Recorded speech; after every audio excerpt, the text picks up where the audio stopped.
Haqqında danışacağımız digər alət Testmuz adlanır. Testmuz qiymətləndirmə alətlərini tətbiq edə biləcəyimiz bir resursdur, hansı ki, şagirdlərimizi müxtəlif mövzulardan sonra qiymətləndirə bilərik. Müvafiq ünvana daxil olduqdan sonra Build a Test əmrini klikləyirik. Daha sonra testimizin adını daxil etməliyik və müvafiq olaraq bu test üçün parol təyin edə bilərik. Bu, daha sonra bunu redakt etmək üçün bizə lazım ola bilən hissədir. Correct test. Daha sonra isə müvafiq bölmələr bizə gəlir, hansı ki, testin parametrlərlə bağlı müvafiq bildirişlərdir. Question bölməsində isə biz artıq sualları tətbiq edə bilərik. Və görünən bölmələr ki var, hər birinə aid biz müxtəlif resurslara aid sual tiplərini təyin edə bilərik. Biz çox seçimli bildiyimiz sual variantlarıdır.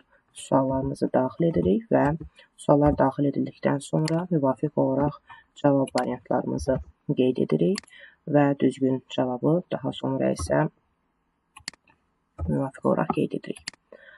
Həmçinin düzgün cavabların yerlərini dəyişməyimiz də mümkündür. Yəni, hər dəfə proqramın bizə tətbiq etdiyi hissədə düzgün variantı saxlamağa məcbur deyilik.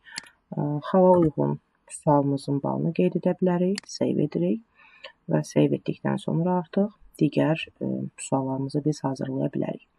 Məsələn, çox seçimli bir variant ola bilər ki, burada bir neçə variantlar doğru olsun.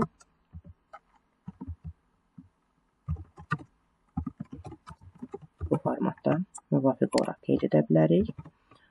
Yenə də qeyd etsək variantlarımızı və daha sonra isə doğru variantları təyin etməliyik. Bizim doğru variantlarımız olduğuna görə müvafiq olaraq qeyd edirik və xalını da qeyd etdikdən sonra yenidən save əmrini klikləyirik. Bu qayda ilə doğru və yanlış, mətndə boşluqların əlavə edilməsi sual tipləri, uyğunlaşdırma tipli, cavabı ədədlərdən ibarət olan bilən hissələrdir. Qısa cavablı suallar, uzun böyük bir mətnli cavab tələb edən suallar, həmçinin faylın yüklənməsi kimi müxtəlif biz formatlı sualları əlavə edə bilərik.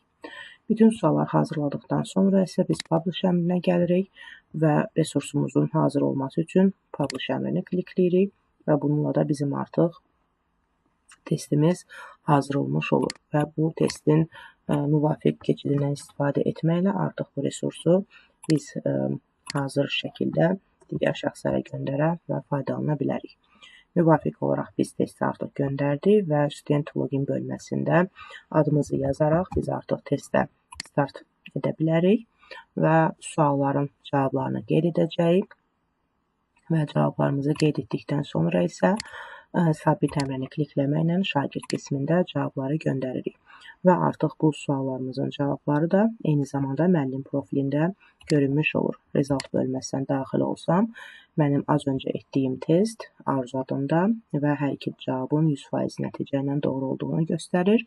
Mən nümunə olaraq 2 sual qeyd etmişəm. Təbii ki, daha çox sualı qeyd etsəydik, bütün sualların da müvafiq statistikasını görmüş ola biləcəkdik. Müvafiq yekun bal və hər suallar üzrə fərdi şəkildə şagirdlərin işlədiyi nəticələrdə görmək mümkündür.